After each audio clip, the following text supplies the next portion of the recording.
Welcome everybody. We'll get started here in just a moment.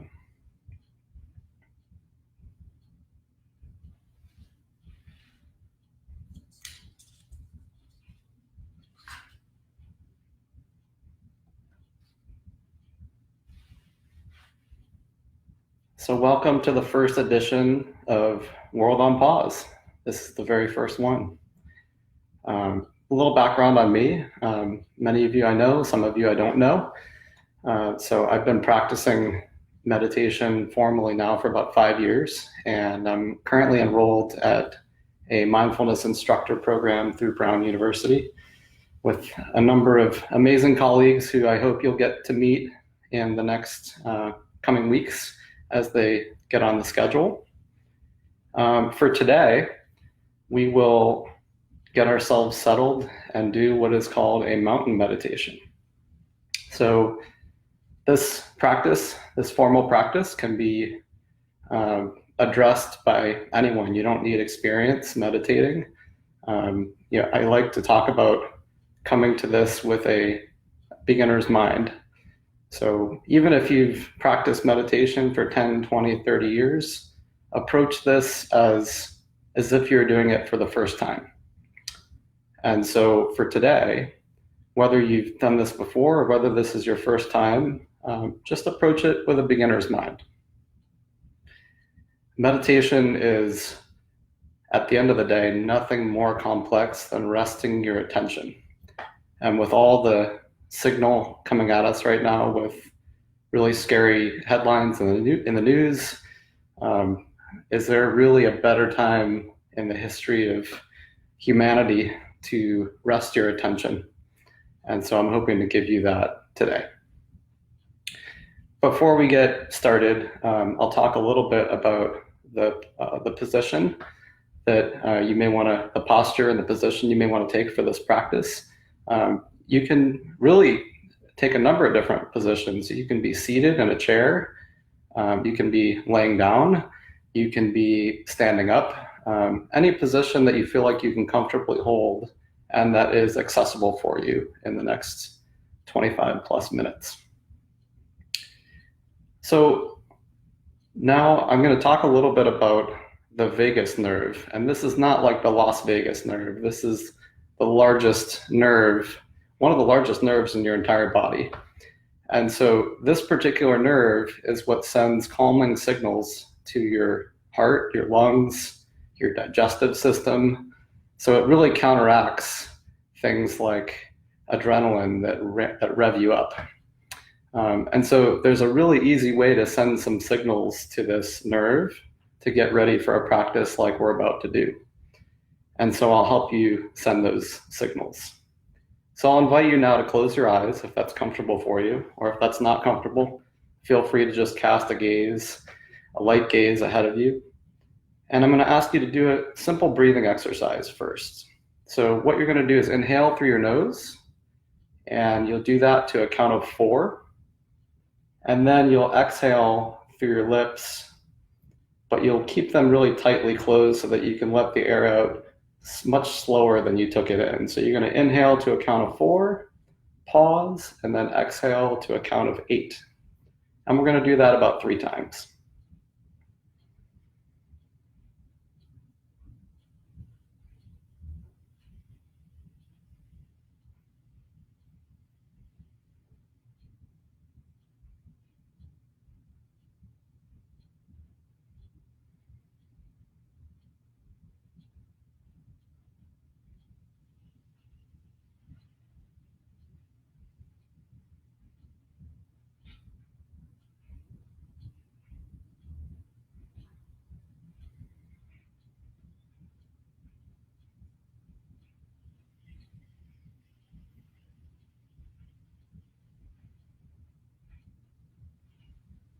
And as you finish, noticing the contact between your body and whatever surface you're resting on, whatever is supporting you. So what does the contact feel like with the chair, or with the ground, or beneath your feet?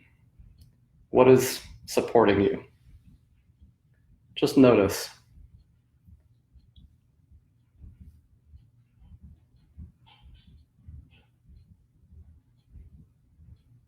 And notice if there's any tension. Maybe you're holding tension in the shoulders. Maybe you're clenching your jaw. Maybe it's in your arms or your legs. Notice where there's tension and just try and release a little bit wherever you notice that tension.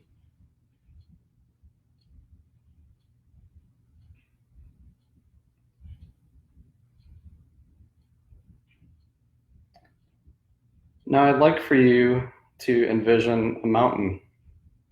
And maybe this is a mountain that you've been familiar with your whole life. Maybe it's somewhere you visited as a child. Maybe it's somewhere that you visited recently. Or maybe it's just a mountain you've seen in a picture in a movie. And really bring it to front of mind and study it. What does it look like? Does it have snow-capped peaks? Does it have rugged edges? Is it really large? Is it solid? Do you notice how it's unmoving? What do you see? And just gradually letting this come into focus. And don't worry if it's not coming into focus, if it's still foggy.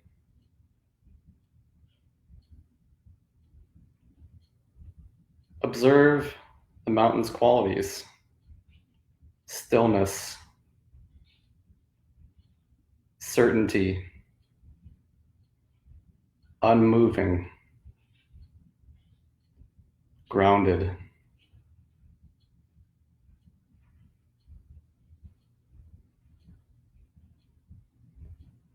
Now bring the mountain into your own body, whatever posture you're in.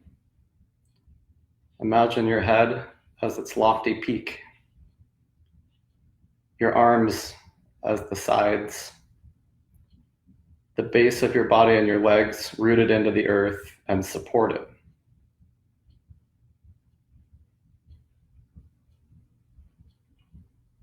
As you sit, knowing that this mountain faces all kinds of weather: sun, wind, violent storms. And as you sit here or stand here or lay down here, becoming aware of the fact that as the sun travels across the sky, hour by hour, the light casts shadows and the color changes constantly. But through all this, the mountain really stays still. Although the mountain is still, the surface shows lots of activity and life. Streams are flowing, snow is melting, waterfalls are flowing, plants are blooming or wilting if it's fall, and wildlife is doing its thing. As the mountain sits, seeing and feeling how night follows day and day follows night. The bright warming sun, followed by the cool night sky studded with stars and the gradual dawning of a new day. Through it all, the mountain just sits, experiencing change in each moment, constantly changing, yet always being its true self. It remains still as the seasons flow one into another, and as the weather changes moment by moment, day by day.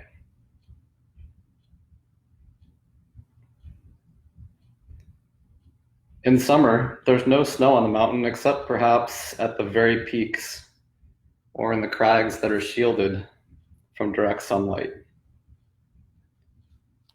In the fall, the mountain may wear a brilliant coat of fire colors. And in winter, a blanket of snow and ice may cover everything. In any season, The mountain may find itself enshrouded in clouds or fog or pelted by freezing rain. People may come to see the mountain and comment on how beautiful it is, or how it's just not a good day to see the mountain. Could be too cloudy, foggy, rainy, dark. But none of this matters to the mountain, which just remains itself at all times. Clouds may come and clouds may go. Tourists may like it or not. The mountain's magnificence and beauty are not changed one bit by whether people see it or not. Seen or unseen, in sun, clouds, broiling temperatures, or really frigid nights, day or night, it just sits, being itself. At times, visited by violent storms, buffeted by snow and rain and winds of unthinkable magnitude. Through it all, the mountain just sits. Spring comes, trees leaf out, flowers bloom in the high meadows, birds sing in the trees again, streams overflow after snow has melted. Through it all, the mountain just continues to sit, unmoved by the weather, by what happens on its surface, by the world of appearances, remaining its essential self. Through the seasons, the changing weather, and the activity that's ebbing and flowing on its surface.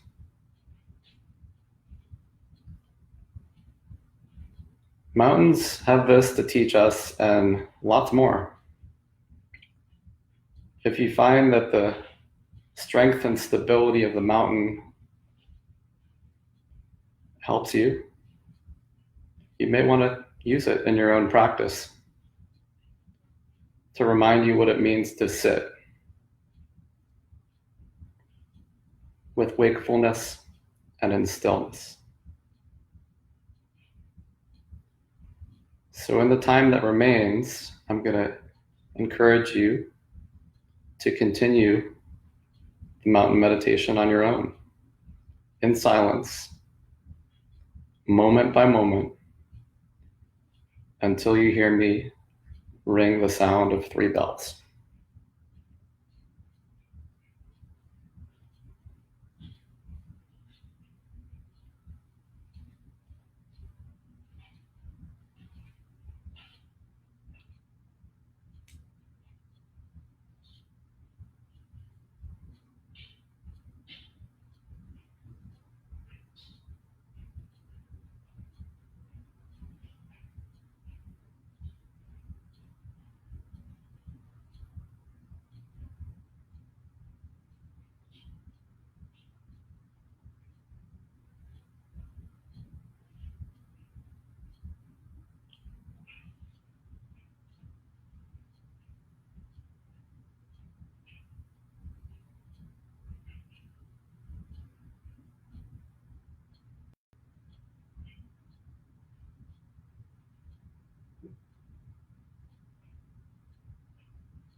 Now I'll encourage you to make some small movements, maybe wiggle your toes, your fingers, and invite yourself back into the room.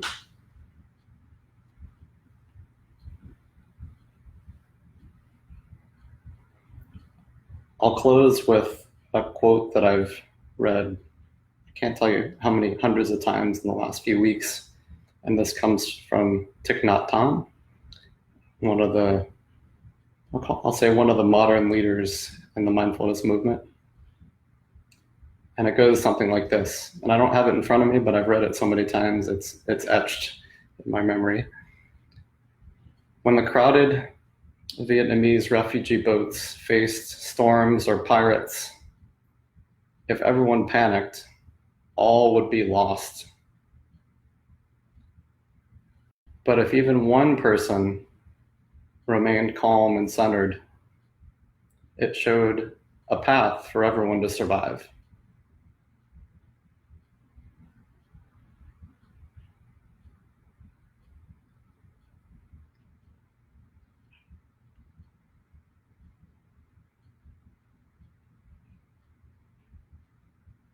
So I'll thank you for joining. And if you enjoyed this, I encourage you to share with others. I have a lot of amazing instructors lined up. I have about 8 or 9 instructors lined up to get on a schedule this week. So we'll have at least one, in some cases 2 sessions per day, a mix of guided meditations, gentle yoga, and a number of other formats. And so you'll see that hitting the group page here shortly. So if this was of value to you, then I encourage you to share it.